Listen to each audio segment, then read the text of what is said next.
Hi, everyone. Good morning. Thanks for joining us. Welcome again to Good Tips for Hard Times, where we find smart people who have great advice to help you get through your days. Thank you so much again for joining us. I'm Jae Lin. I'm the hotline coordinator for the Games and Online Harassment Hotline, which is a new emotional support resource for anyone who makes and plays games. We have Chad here with us today, and he serves as the Director of Outreach for To Write Love on Her Arms, which is abbreviated as TWLOHA.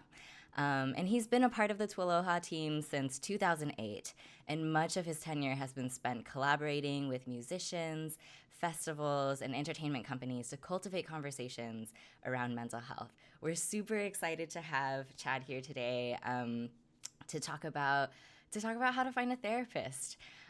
We actually this actually really came into TWLOHA's work really came into our radar. Of course, we had known about you. Y'all have been around for so long, doing great awareness and outreach work in so many communities. But y'all really popped up on our radar again when we came across the Treatment and Recovery Streaming Community Scholarship that y'all offered. It was earlier this summer, in the wake of a whole bunch of folks coming forward and sharing their stories of harassment, abuse, sexual harm, and so forth. Specifically, largely around the streaming community and streamers on Twitch and other platforms. And like it always does, it really rippled out to a lot of different parts of the industry as well.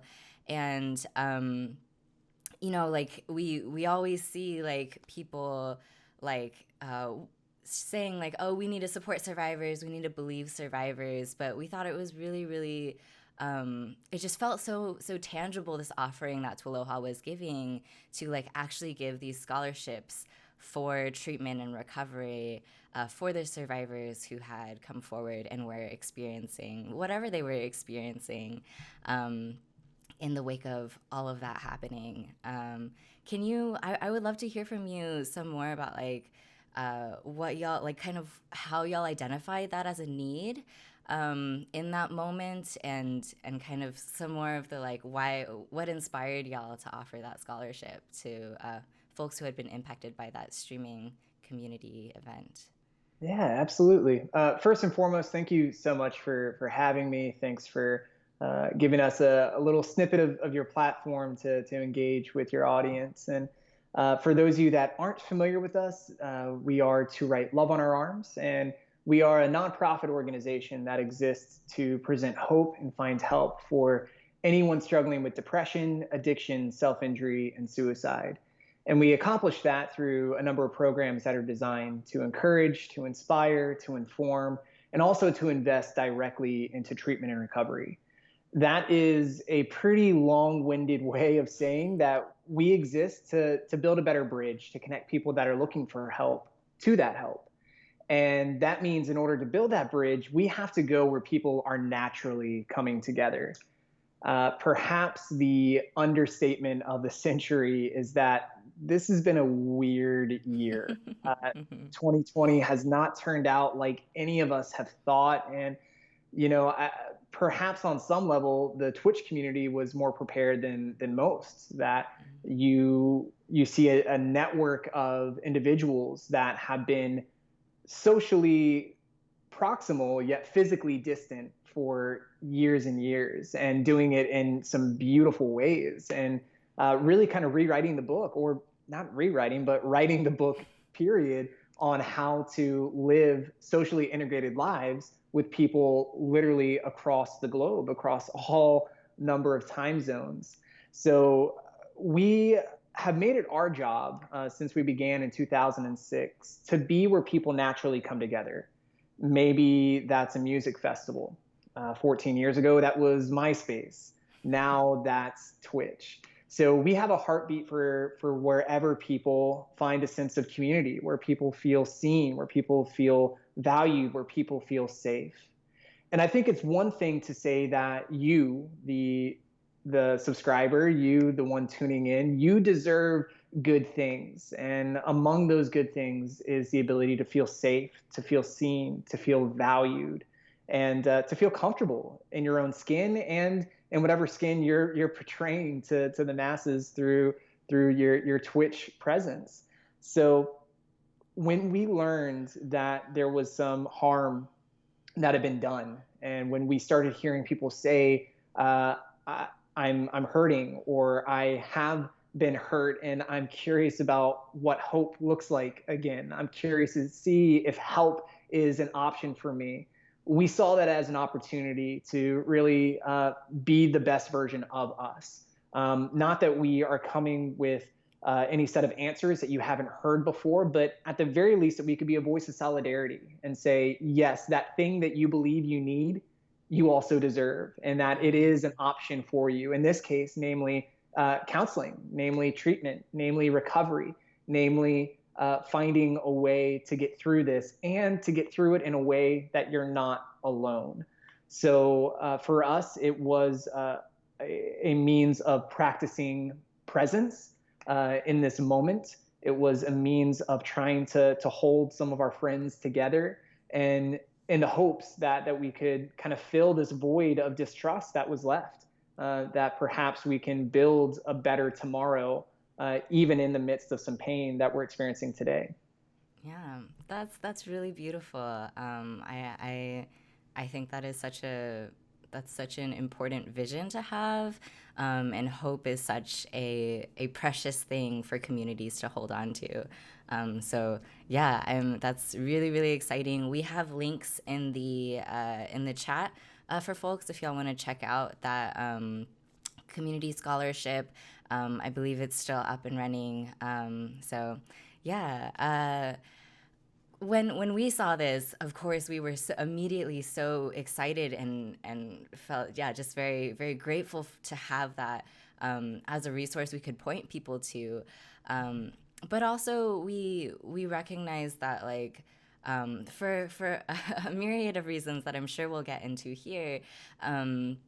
What we hear is that a lot of folks sometimes struggle with that gap of, maybe recognizing that they are feeling pain or hopelessness or, feeling overwhelmed or just frustrated. But then there's this gap to actually finding a therapist or making that decision and making that leap to start therapy maybe for the first time, or maybe some folks have found therapy before, but it just wasn't quite a right fit. And so, like, it can be hard to kind of make another leap of faith into kind of a relationship or a connection like that with another person. And so I guess just to start off, like, for folks who maybe have never been in therapy before, how do you how would you tell someone to, like, navigate those initial, like, considerations of, like, should I go to therapy? Is therapy right for me? Yeah, well, I'd say if you at any point are asking the question, should I seek therapy? Should I see a counselor? The answer is yes. And that's not an indictment on your current state of mental health. The reality is, if you're feeling great and you feel like you could connect with someone, or you're hoping to find someone to help direct that positive streak that you're on, a counselor is still good for you. That there's no level of too messed up that you have to be. There's no like scale of I'm feeling too good for a counselor. My life's not in crisis. Maybe I could just skate through this, but man, it'd be good to connect with someone. You deserve that sense of connection. So often, with our job at To Write Love in Our Arms, we are there trying to answer two questions. So often people don't seek help because they either don't know who to ask, or they don't even know if it's okay to ask. So it's always okay to ask, and that doesn't mean it's always going to be easy. But I think the more that we are sharing our stories, our own personal experiences about seeking and finding help, that is going to be such a tool for your community. When I talk about seeing a counselor to a room of strangers, what I'm doing is normalizing the fact that it's okay to seek therapy. It's okay to seek help. And I'm also making sure that the next person that brings up the idea of counseling and therapy isn't going to be the first one, you Yeah. know? So we have this ability to break the silence. And, your stories, your personal stories carry so much weight in this. So to reiterate, again, if you are ever thinking, should I see a counselor? Um, I would say, yeah, yeah, you probably should. And you don't have to be in crisis. It doesn't have to be the worst day of your life. You don't have to wait for a rock bottom in order to seek help. But help is available in whatever chapter you currently find yourself in. Um, Yeah. I love the way you put that of like it doesn't have to be rock bottom, and also there's no such thing as like too messed up to deserve help, right? I feel like that is such a such a like a common way that we can sometimes invalidate ourselves of like, oh well, like I'm, I could be worse, like I'm not, like I guess like I guess I'm not like about to die, so I don't maybe quite need to seek help. But then there's the other side of oh well, like I'm yeah, too messed up, like you said, and no one can ever help me, no one can understand, and so it's like almost like there's no winning from that little voice in the head of, oh, like it's there's that just that little voice is so, it's so easy to like kind of discourage ourselves sometimes, and to disqualify ourselves and invalidate what we're going through as actually this is this is just enough. This is yeah. just enough to deserve help, and no matter what you're going through, that's yeah, that's a Totally. valid option. Well, Mm-hmm. you certainly can't compare your grief or your trauma away. Mm-hmm. That it Mm-hmm. doesn't do much good to anyone to say, yeah, well, my sister has it way harder than I do, or actually, my cousin is going through a much deeper time. Look, if life is hard for you, life is hard for you, and Mm-hmm. you don't need to measure that against anyone else's experience in order for your heart, your feelings to be valid. In the same way, a good counselor, a good therapist is not going to be afraid of hyperbolized pain. I remember when I first was seeking counseling for my journey. My story is one that includes depression, substance abuse, and self injury. And I remember when I first started seeing counselors, I did it almost just to like check it off, be like, well, I tried this and it didn't work. Um, Mm. but I would go into the room and I'd be like, here's my messed up life. Are you afraid of me yet? And they're like, Mm. no, you still got 30 minutes on the clock. So want to talk about anything else? So like, and that was really disarming for me. Like I'm built in a way that challenges. I'm built in a way that flexes when I come into a room, trying to take up all the space that's Mm. afforded me. And what therapy and what counseling taught me is that it's okay to be small. It's okay Mm. to not overexert yourself. It's okay to not fill silence with Mm. whatever I think you want me to say, but we can we can just kind of be here. Mm. And I didn't know that was an option either. That there are modalities of treatment that can quiet you instead of Mm. just give you homework, Right. Uh, Yeah. so much of the counseling journey is not about fixing you, but it's about making sure that you have extra eyes on your situation so that you can make wise choices on the path going forward. This is choose your own adventure. That doesn't mean that we have all of the information already at our disposal. Yeah, that's so beautiful. Thank you for sharing a bit about your own journey as well. We actually got a question in chat that I think flows really well into some of the other stuff I was hoping to ask you about. So thank you, Troubled Chica, for asking, is it okay to find a second therapist if I feel like my current therapist is great, but I'd like to talk to someone with experience in a specific area? Absolutely. And I'll continue with this caveat that I am not a mental health professional. I can really only give you kind of wisdom that has been taught to me by other mental health professionals or just through life and through friends and wise family. So please don't take anything I say as prescriptive, but if it feels like a good fit, then weigh it against other wise voices in your life and see if this is something to follow. But the way that I imagine Troubled Chica's question is when you are in crisis, when you are struggling, when life is beating you down, you feel like you're in free fall, right?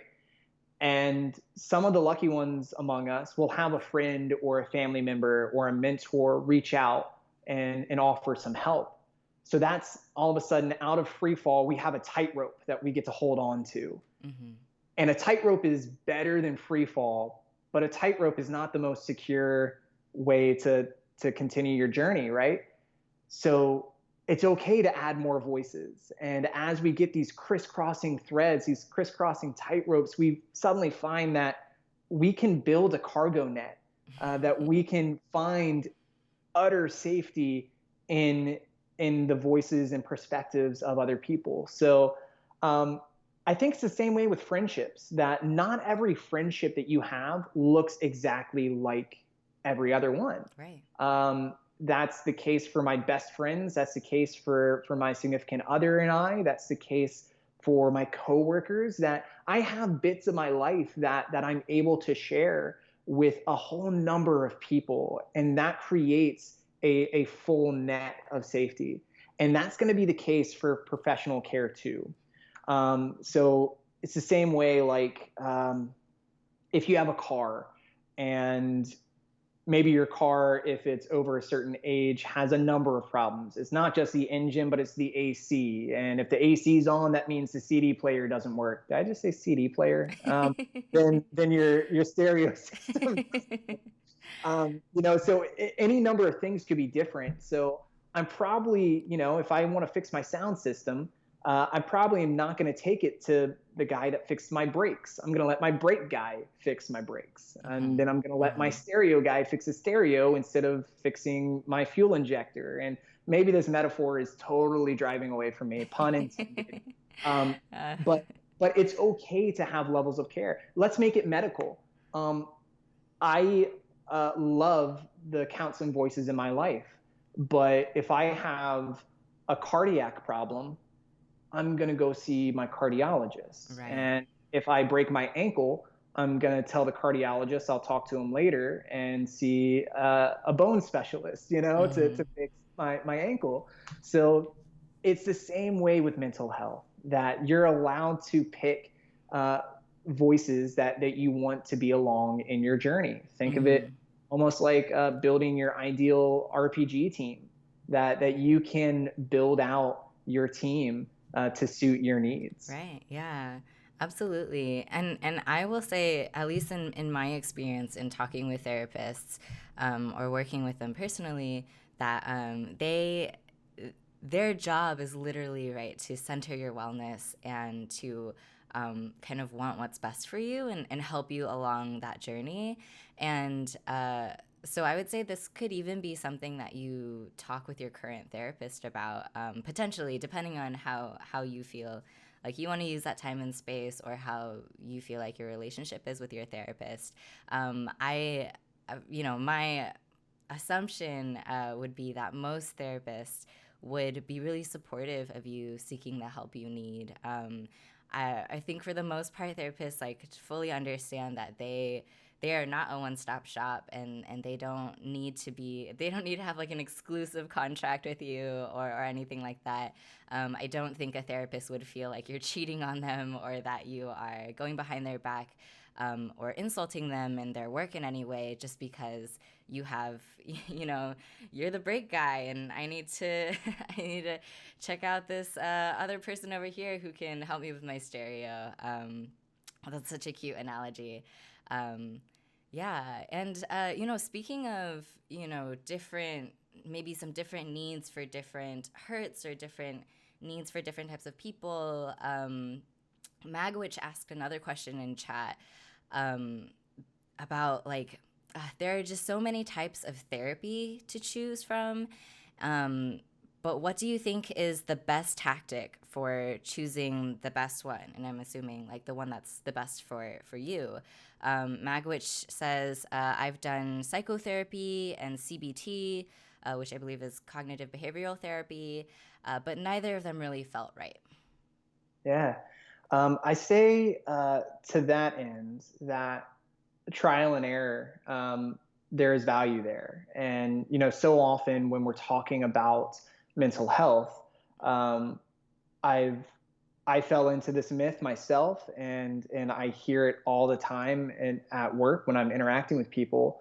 But they say, "Yeah, I tried counseling once, and it wasn't a fit for me." Mm. And if I feel the space, I feel out the conversation, but if I feel the space to push back against that, I'll normally say, well, it sounds like that one counselor wasn't a good fit, or that one type of therapy wasn't a good fit. Have you considered seeing another counselor? Have you considered a different method? And these are questions that you can actually frame to a counselor as well. So kind of backtracking a little bit to Trouble Chica's question, not to look over Magwitch, but not only, and Jay, you were kind of touching on this also, but not only are you allowed to ask for additional therapists or additional modalities of treatment, but asking that therapist actually kind of gives you a leg up for that research. That the mental health profession in any sort of community is probably actually a decently small world. So one counselor could be like, you know what? I think you should definitely see this other counselor. They're just 2 miles down the road and they have been rocking it with this type of therapy. Not every therapist is going to excel in every type of treatment. So back to Magwitch, it's awesome that you have already been able to experience 2 different types of therapy. And there are so many more and more that are still being developed. So while I know that CBT isn't for everyone, there are other types of behavioral therapies. Dialectical behavioral therapy, DBT, is one that I tend to resonate with. You have some more in-depth layers, especially with dealing with trauma. One called EMDR, and I can't even remember what all those letters are, but I do know that's the order of them. EMDR is another type of specialized treatment. Some people actually really gel with group therapy as opposed to individual therapy, and that's an option. Some people like to do more experiential pieces. If you have the option for equine therapy, that has been super instrumental with friends and family in my life. So yes, there. Oh, so the question was, remind me, is just what's the best tactic for choosing the best one for you? Cool. Yeah. So the language in mental health care is typically a treatment plan. That means it's not a treatment formula. That means A squared plus B squared will not always be C squared for everybody on the planet. Right. A plan is something that is made to be catered to an individual scenario or an individual person in this case. Plans are amended over time. Plans are, we're going to check in and we are going to see if our hypothesis should be changed. We're going to see if the results take us in a different direction. And plans typically aren't permanent, but they are set up to meet a need, and then we'll develop a new plan as that arises. The same way with, say, physical therapy, that if I were to twist my ankle, it's good to get that stabilized. It's good to wear a brace, and it's good to get on crutches and get the weight off. Now, in time, my physical therapist is going to say, it looks like you're starting to heal. Maybe it's a good time to start working in some walking. I'm going to make a walking plan. And goes, do you have a goal to be athletic? Well, then we can work in a running plan. We can work in a weight plan. But none of those plans would be fitting on day one of my injury, right? Yeah. So these plans are going to change, and that's good. In fact, that's beautiful. And that doesn't mean that a plan changing is a failure on behalf of your original therapist. or it's not a reflection on you as a patient, as a client either. That plans change as we grow, as we evolve, as the situation changes and evolves. Absolutely. Yeah, that really resonates with me. I know in my own journey towards wellness and healing, there, honestly, like there have been times where like I was at a certain part of my journey where I could not really accept or take in certain types of healing. So I remember I had a therapist for a while that was like really, really focused on mindfulness, and that was just her practice. And at the time, like she kind of mandated meditation. Just even if you can't do it, just sit there and try for like 5 minutes, please. Um, and it was not like I could not do it. It was just not for me. I really hated it. And just, yeah, in that moment, that focus was not the right focus for me. And so I ended up leaving that relationship with that therapist and seeking other like healing methodologies. And then later, I was able to actually revisit a lot of the notes that I had taken from those sessions where I was like, I hate this, it's not working. But then, like a couple years later, those served me really well, and then in that moment of my life, like meditation was like unlocking so much for me, and it like kind of changed my life. And it's just like really interesting that the like path of healing really has a life of its own. And I'm really, really glad that Magwitch asked this question, because I think that's so important to highlight that there really is no one singular formula, like you said, Chad. And it's really important to like experiment and try something totally different, or try something you don't think is gonna work, to kind of just like figure out where you're at.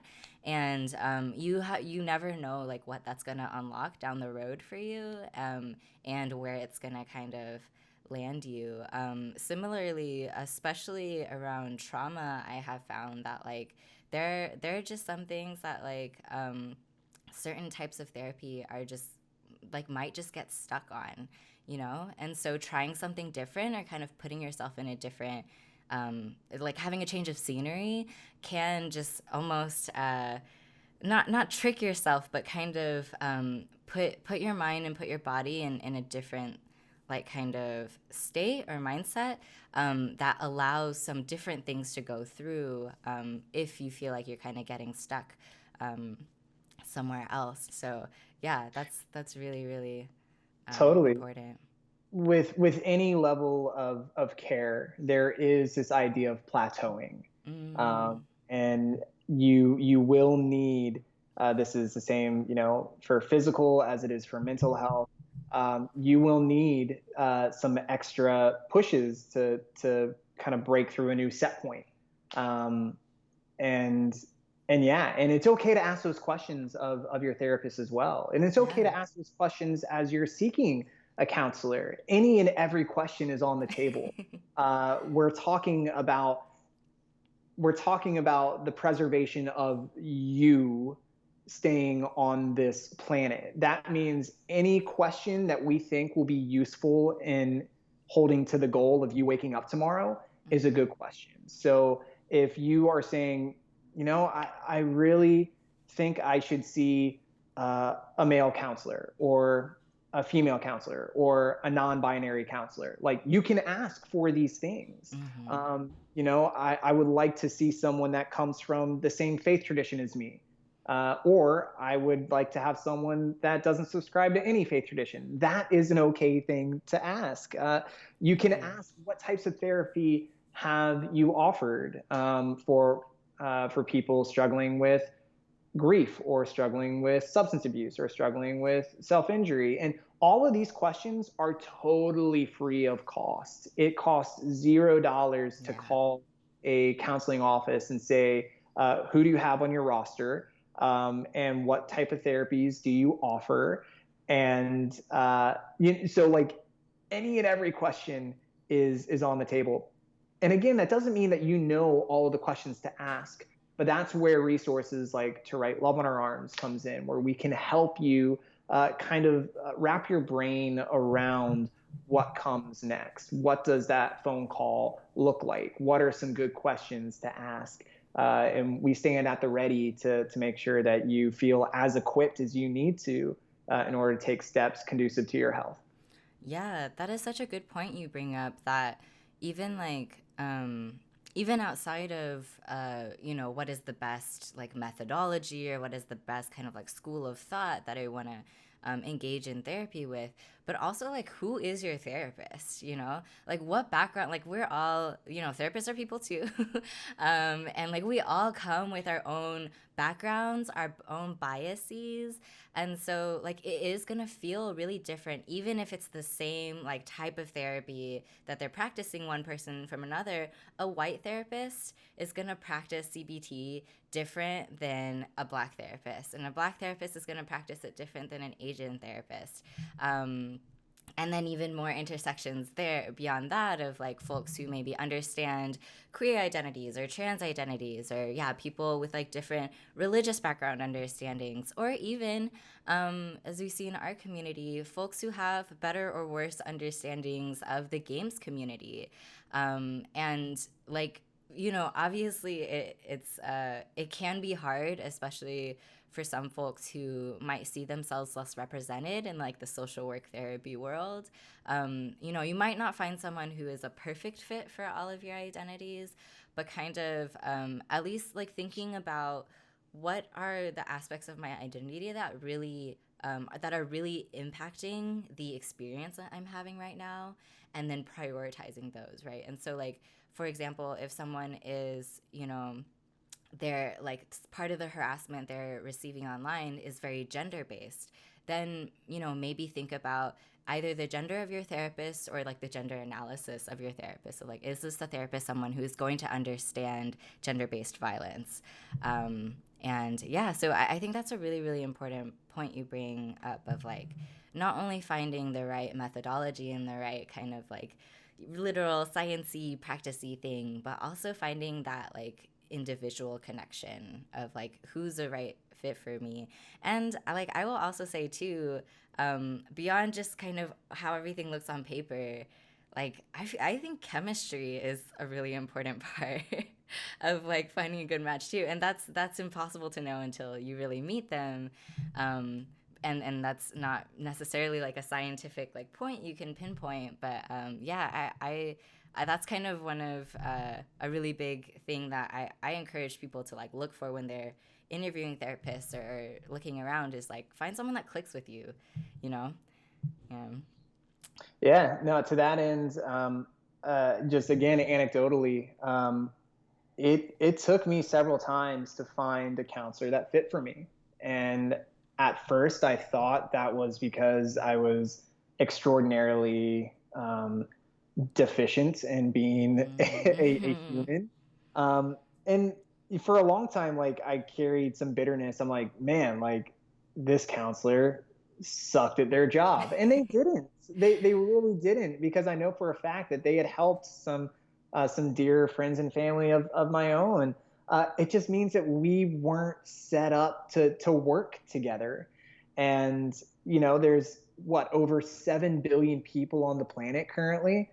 I'm not friends with every 7 billion of them, like, and that's okay. Yeah. You're not gonna have that, what you defined, Jay, as chemistry with every single person. So it may take your second or your third or your fifth time to find someone, but when you find that proper working relationship chemistry, it clicks. It's like, oh my god, like this could be easy, like, Mm-hmm. and not that like your entire life is going to be all of a sudden epiphany, angels singing Yeah. and, but it does feel, I wish I could come up with a non-objective or subjective way of saying this. It just does, it makes sense Mm-hmm. when you feel the ability to let your guard down. Like, you don't have to defend your existence or your story, but you can just breathe and slump and open up your heart for a second and Yeah. know that you're in good company. Um, Mm-hmm. that took me several attempts, but man, thank goodness I stuck with it. Yeah. Or else we might not be having this conversation. So Right. hey, Yeah. if you're watching this and you've walked out of 4 different therapists' office, can you give me a fifth?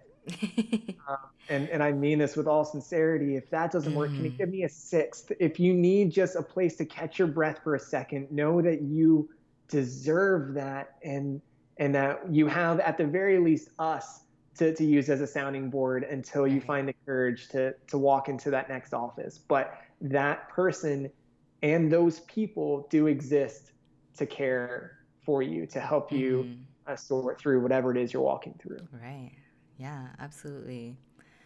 Um, Along the same lines, but then adding a little bit more of complexity into these questions because what a complex process, right?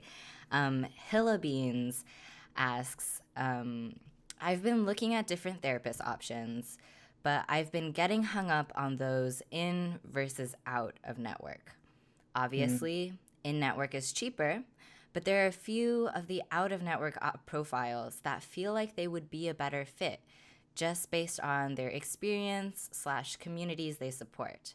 What's your advice on making a decision? Yeah. First off, bravo slash brava, for having the wherewithal to do that additional research. So often people don't even get to the question of what does in and out of coverage even mean. Mm-hmm. Let's start with people that may be uninsured or underinsured or straight up out of coverage. Our website does have a tool for you to continue your search. So if you go to TWLOHA.com/find help, we sort of have a mental health search bar for you. So you can select what level of care you're looking for. Maybe that's counseling, maybe that's inpatient treatment, maybe that's peer support groups, you name it, and type in your zip code. And up will pop a list of free and reduced cost mental health care options specific to your own community. Now, this is only live for the United States right now, um, but there are options that exist even if you don't have insurance. And like I mentioned earlier, it's always free to make a phone call. So if you see a clinic or a counseling practice that you think lines up with you, you're allowed to make the phone call and say, hey, I saw this on your website. I'm curious about what levels of care you offer, and if you have any plans for flexible pay, maybe a sliding scale, or maybe they even have a scholarship available specific to their own practice. Mm-hmm. So just because a practice puts a rate of, their going rate for service, it doesn't mean they have to stick to it. That you don't know what money is already floating out there. Maybe there was some benevolent person that just wrote them a check for $5,000 because they believe in therapy, and they haven't published that they got this check to care for people that are out of coverage or uninsured. So asking if there are options for sliding scale, or group therapy is often at a very reduced cost or sometimes at zero cost. It's always like you're allowed. It's not like uncouth to ask financial questions. That Mm-hmm. is a reality in the United States, that oftentimes our options for treatment are limited by the cash in our pocket.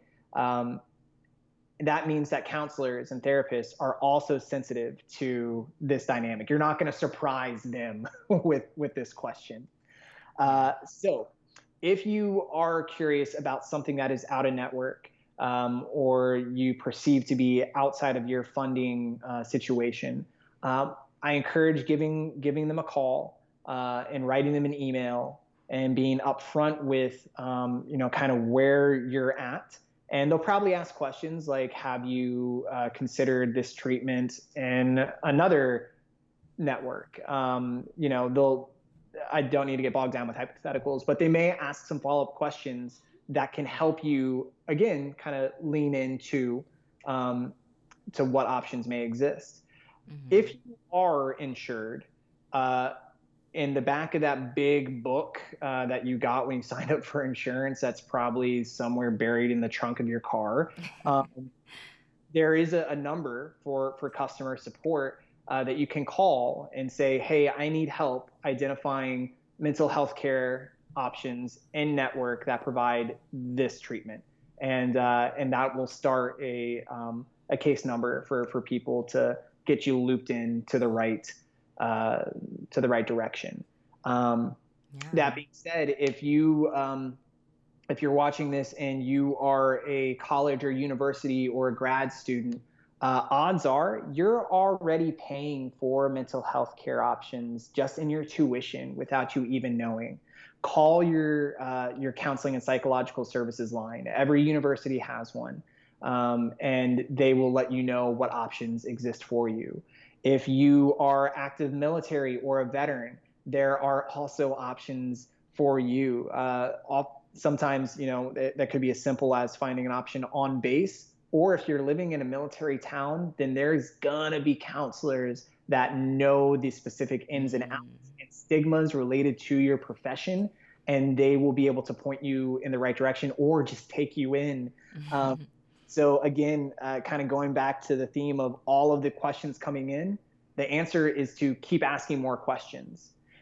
And if you feel like you are running out of the energy to ask these questions, find a friend, find a family member, find a Yeah. mentor to be an advocate on your behalf, to continue to ask these questions. You deserve that. And it's okay to get tired. It makes sense. Yeah.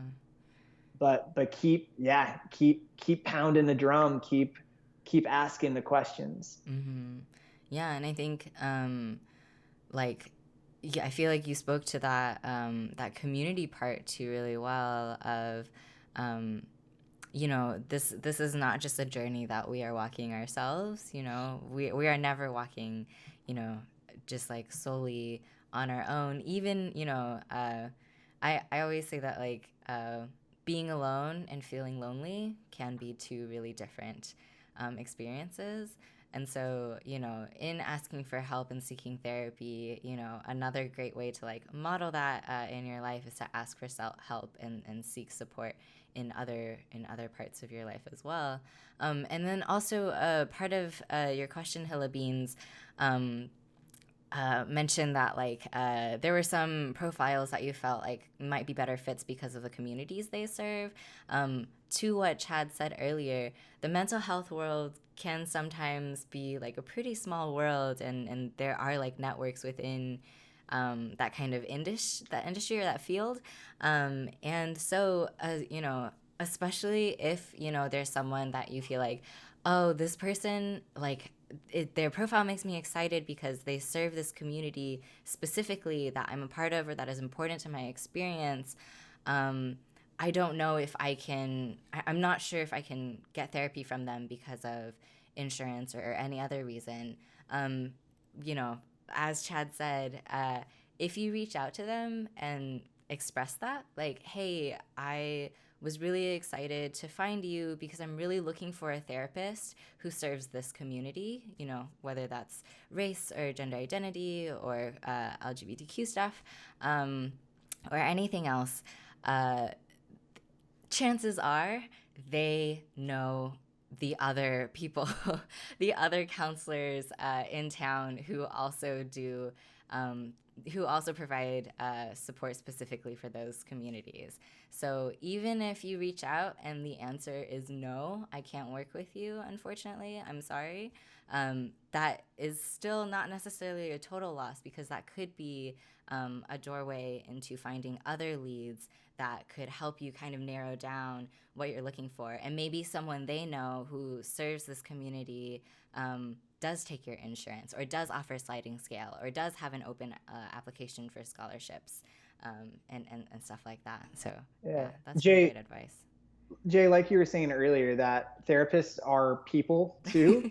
Mm-hmm. And so, just taking a step back and imagining what the grad school process looked like.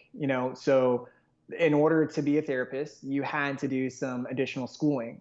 So you went to an extra 2, 3, 4, maybe 5 years of grad school with the same people. And oftentimes, counselors go on to serve the community that they were educated in or that they grew up in. Mm-hmm. So you get this network of people that went through the crucible of grad school together, and they are rooting for each other. Like, you don't want, like, with these small programs, you don't want someone in your cohort to drag down the reputation of the program. You want your team to succeed, right?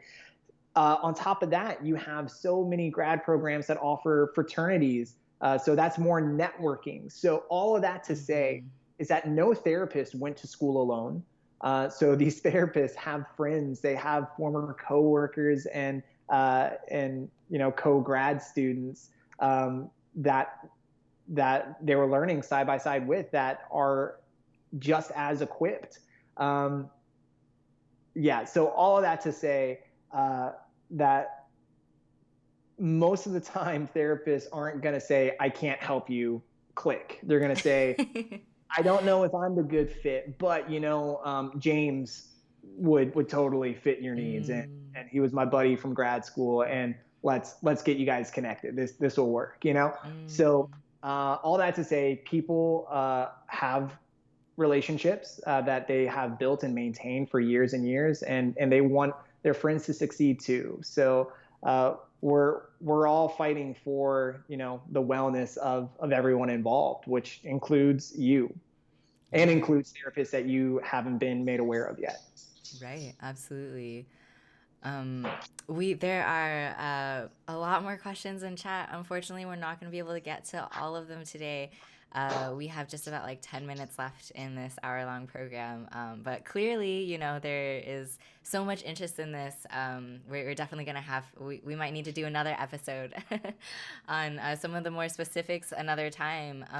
But before we jump off, I do want to kind of, I guess, just acknowledge the times of 2020 and physical distancing, um, and the COVID pandemic that we're in, that has impacted a lot of things in our life, including therapy in some cases, right?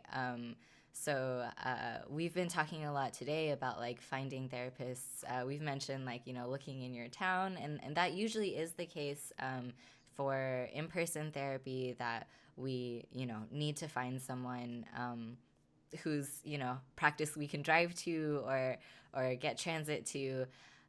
But it's kind of a different landscape out there currently, which provides some limitations around physical in-person offices, but also could maybe open up some opportunities of like, we talked a lot about folks who maybe have found stuff that hasn't worked for them, or is looking for something different.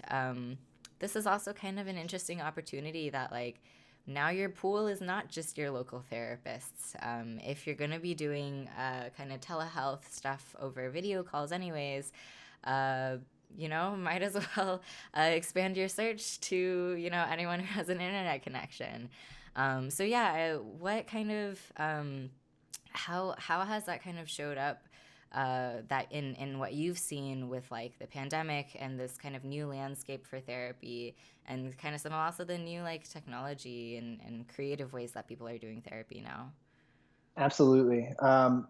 So one of the things I'm most proud of my team is right before stay-at-home orders went live, we launched a new page on our website. We call it the self-care page. So if you go to our main website, which is TWLOHA.com, you'll see a yellow button in the upper right-hand corner that says self-care. And when you click on that, this page was made with the anticipation that a lot of people would be spending a lot more time at home, that a lot of Mm. people would be losing the opportunity to meet with anyone outside of the confines of their own room or apartment or house or you name it. Well, we saw some mental health care providers instantly step up to the plate and say, look, we are not going to let this become an excuse to interrupt care. So we have a list of resources that are all telehealth related. That ranges from, finding therapists that offer telehealth services onto group and peer-to-peer support groups. So we have a list of things, whether those are 12-step groups or whether those are rooms organized by our friends in NAMI, the National Alliance for Mental Illness. Like, there are options not only to maintain your individualized mental well-being, but also what that looks like in a social environment. That we said it at the very beginning of this broadcast, that you can be socially proximal while being physically distant. Like, that's not even like two sides of the same coin. Those are two completely separate conversations. Yeah. So on our website, we do have options for you to find telemental health care providers. Yeah. Are you down for one last quick question before we sign off? All right. So Anag42 asks, and I love this. How do you tell someone else that they might benefit from counseling without it coming off as judgy and negative about that person? And I think this is such an important question because I feel like so many of the barriers are born out of stigma and the way that we talk about mental health within our communities and within our culture.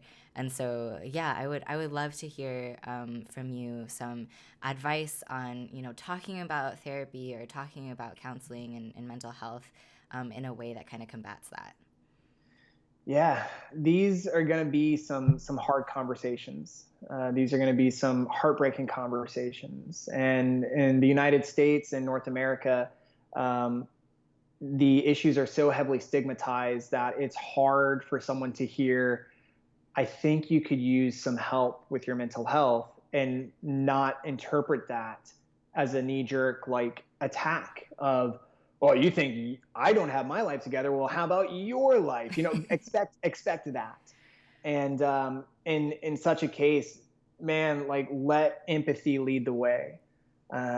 Whenever those conversations take that kind of turn, I normally say, yeah, let's talk about me, but can we address this first? Like, let's set up a coffee date for you to talk about what you see about my life too, because let's be honest, just because I'm observing something in your life doesn't mean that I got mine all figured out. Hey, maybe we could both go to counseling together, like, right. What if we get back-to-back appointments and That's we so save sweet. on gas money that way, like, it's so I ended up laughing that away, which is unfair to the people that are in these conversations. But we have an opportunity to be a broken record of hope.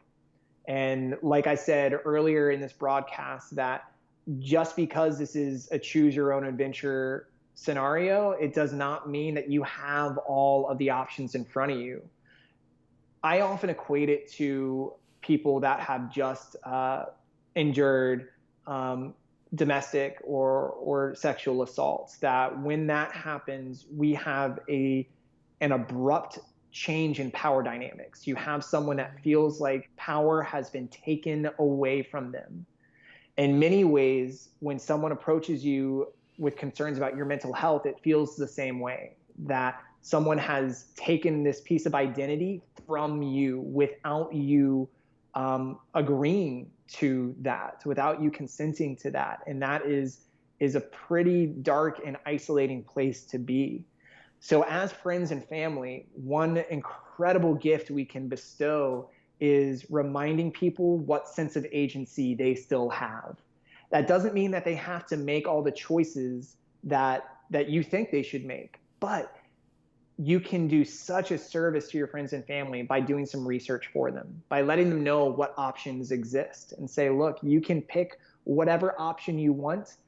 Just know this, that I'm not going to leave you alone. I'm here because I love you and I believe in you, and we can get through this together. This isn't about me just believing in you. This is about me saying, this is an us deal, that I don't want to have to imagine a tomorrow without you in it. So will you allow me to be a piece of the solution? We can see this counselor, we can read this book together. Have you thought about checking out this podcast? What if we loop some other voices into this? Would you be comfortable with that? If so, who would you like to be a part of these conversations? You can assign, a safe word, so to say. Be like, look, if these conversations are getting too heavy, just say this phrase and we'll drop it for a bit, and that's okay. But I think finding ways to equip our loved ones with the knowledge that we believe in them, that regardless of what they believe in this moment, I need you to know that I believe in you. The rest of the world can be falling apart, but do not doubt for a second that I'm in this because I believe in you. And from there, just say, look, I got the numbers of 5 different counselors here. I'll set up some calls if that helps you. I will sit down with the paperwork and get started on that to take that off your plate. I tell you what, if you need to go to this counselor, what time does Johnny have soccer practice? I'll drive him to that. If you need help paying for this, you know what? To Write Love on Our Arms has a scholarship application, and I will help knock out some of those questions for you so that doesn't take up your time. So much of it is anticipating needs and offering some concrete examples on ways you can help goes so much further than just saying, hey, what do you need? Just let me know if you need anything. Yeah. Which is, it comes from such a beautiful place, but someone who is perceiving the world crumbling around them is like, dude, I don't know what I need. If I knew that, we wouldn't have this problem, right? So I think just offering some safe space for honest debriefing of the situation, and then countering that with saying, cool, I hear that you are open to counseling. Let's try these places. Or I hear that you're not quite open to counseling yet.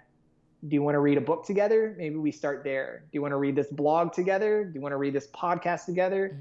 Do you want to do this 5-minute meditation body scan together? Like, I think together, Jay, I would not be on this planet without my friend Kim saying, we will get through this together. Like I said, it wasn't pat you on the back, call me in the morning, you can do it. Yeah. It was let me be a piece of it. And I don't know what that means yet, but let's figure it out together. So it took me a while to get there, dear question asker, and I apologize, but I think in all things, seek to do it together. Yeah, I think that is such a really important thing for us to hold on to, that this is it's more than just self-care, it's community care, and none of us are ever truly independent and totally self-sufficient and don't need anyone else and can have everything figured out ourselves. The true, I believe that the true model of strength in a community is interdependence, where we can all lift each other up and offer that. And yeah, I think what you put really beautifully illustrates that these the stigmas don't come into our psyches from a one-time conversation, right? They are something that we just kind of hear here and there and come to believe from just a whole pattern of messages. And so, kind of in kind of breaking some of that down, if you are trying to open someone up to thinking about seeking help or getting support or going into counseling, it might be multiple conversations as well. And I think, what you suggested of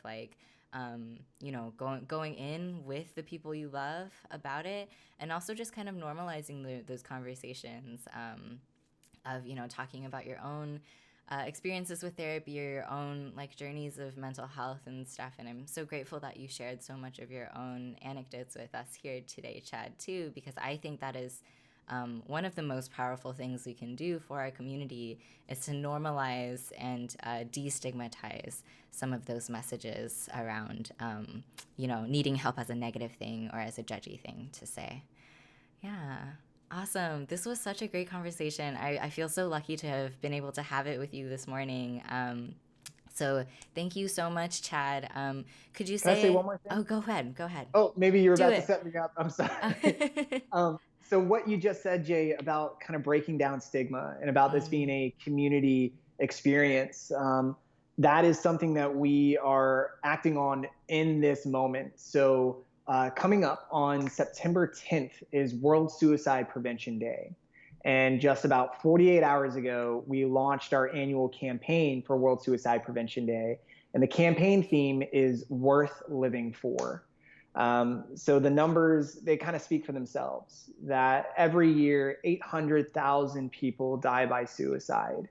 That's more lives that are claimed by suicide than by war, murder, and most accidents combined. And, we believe that these numbers can be changed. And we believe that if we're ever going to affect that 800,000 number, it's going to happen on a one-to-one basis, that these are individual lives, that these are individual communities and friendship units and family units that are being affected.